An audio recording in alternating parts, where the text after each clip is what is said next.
Hello everyone, কেমন আছো তোমরা সবাই? তো চলো আজকে তোমাদের সঙ্গে একটা ছোট্ট ব্লগ শেয়ার করছি। দেখতেই পারছো কোথাও বেরিয়ে গেছি আমরা ঘুরতে। কোথায় যাচ্ছি, কি করছি, যার জন্য সেটা জানতে হলে ফুল ভিডিওটা দেখতে হবে। তো চলো, আমরা যাচ্ছিলাম হচ্ছে ফুলসিলিংয়ে, ভুটানে।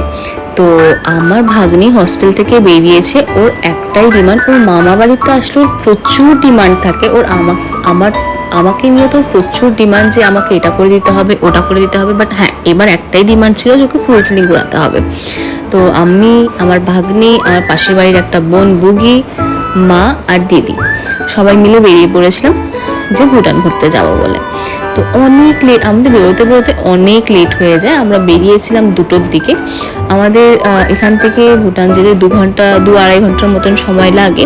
তো কথা বলতে বলতে আমরা পৌঁছে যাই ভুটানে। প্রথমে জয়গা পৌঁছে, জয়গা ক্রস করে তারপরে ভুটান যেতে হয়। জয়গাতে আমরা গাড়ি পার্ক করেছি, জয়গাতে গাড়ি পার্ক করে তারপর আমরা ভুটানে যাই।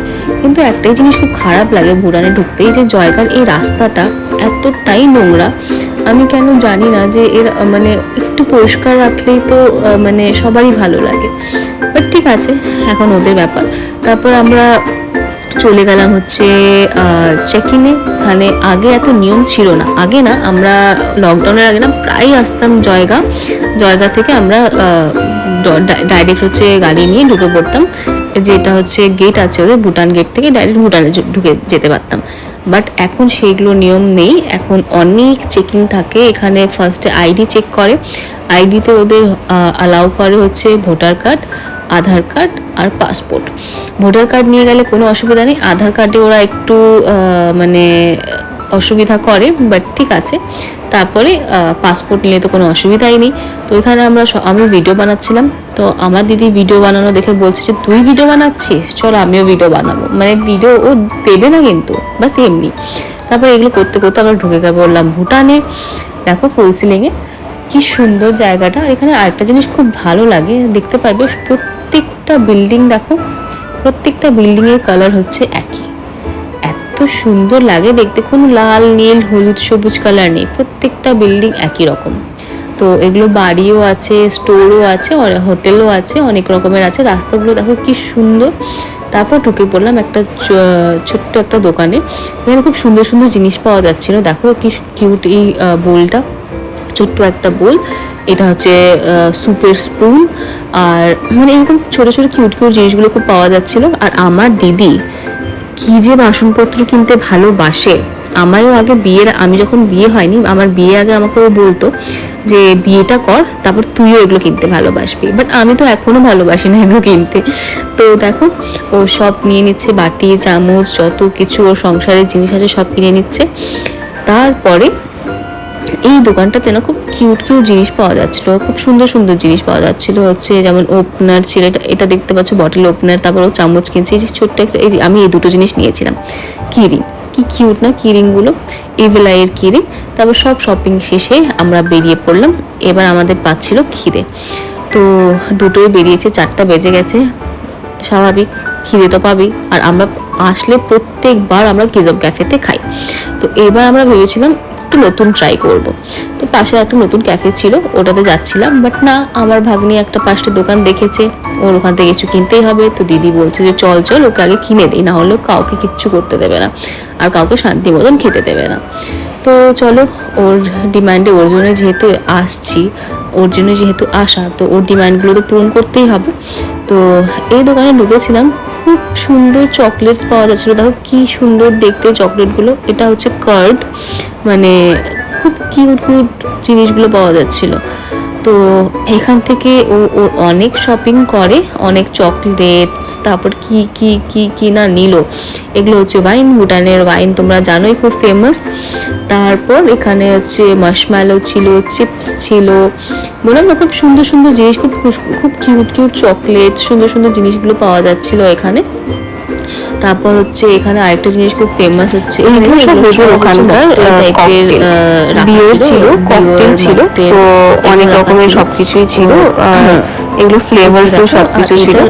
এই যে পিচ ফ্লেভার, অনেক রকমের ফ্লেভারেরই সবকিছু এখানে ছিল। এগুলো সব করে 4% করে, তো অ্যালকোহল কিন্তু আছে। মানে সবাই একদম মানে খুল্লা সব কিছু। তো এখানে দেখো কি সুন্দর বোতলগুলোকে কাপড় পরিয়ে রেখেছে। এগুলো ড্রেস না আমি অনেক দোকানে দেখছিলাম, কিন্তু বুঝতে পারছিলাম না যে এগুলো কিসের জন্য। আমি তো ভাবছিলাম যে পুতুল টুতুলের জন্য হতে পারে। ভুটানে মদ কেউ কাপড় পরানো হয়। দেখো কি সুন্দর করে কাপড় পরিয়ে রেখেছে, আর অনেক রকমের ডিজাইন ছিল, কি সুন্দর করে বানিয়েছে। মদের বোতলকে কাপড় পরিয়ে রেখেছে, আর কি যে দেখতে হবে। তারপর আমরা পাশের ক্যাফেতে চলে আসছিলাম, আমরা আমাদের ফুড অর্ডার করে দিয়েছি। এবার আমরা বসে কি করব, টাইম পাস হচ্ছিল না, তো আমরা যা যা কিনেছি সব বার করে ট্রাই করছিলাম যে কোনটা ভালো কোনটা খারাপ। যেগুলো বেশি ভালো লেগেছে ওগুলো সবার ফার্স্টে বার করেছি যে চলো এগুলো ট্রাই করব। তারপর আমার ভাগ্নি একটা কিনেছিল খুব কিউট দেখতে একটা লিপ গ্লস, তো আমি ভাবলাম যে দে এটা আমি ট্রাই করি, কারণ কি এটা আমারই জিনিস। তো খুলে ট্রাই করছিলাম, ঠিকঠাক ছিল, বাচ্চাদের জিনিস আর কি যেমন হয়, কোনো কেমিক্যাল ছাড়া নর্মাল, একদম নর্মাল একটা লিপ গ্লস ছিল। তো এগুলো করতে করতে আমাদের চলে আসে নাচোস। তো নাচোস চলে এসছে, খুব ভালো ছিল। চিজ নাচোস অর্ডার করেছিলাম আমরা, ভালো ছিল, খাবার খুব একটা খারাপ ছিল না, ঠিকঠাক।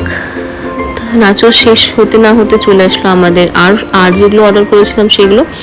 তারপর এগুলো হচ্ছে খাবার দাবার আমরা নিজেদের মতন সার্ভ করে খেয়ে নিচ্ছিলাম। খাবারগুলো খুব একটা খারাপ ছিল না যতটা আমরা ভেবেছিলাম। আমার তো খুব ইচ্ছে ছিল কিচেনে খাবো, কোনোদিনও নতুন কিছু ট্রাই করিনি, আমি নতুন কিছু ট্রাই করতেও আমার ভয় লাগে, বাট না, দেখলাম খারাপ মানে খুব একটা খারাপ কিছু না, ভালোই ছিল।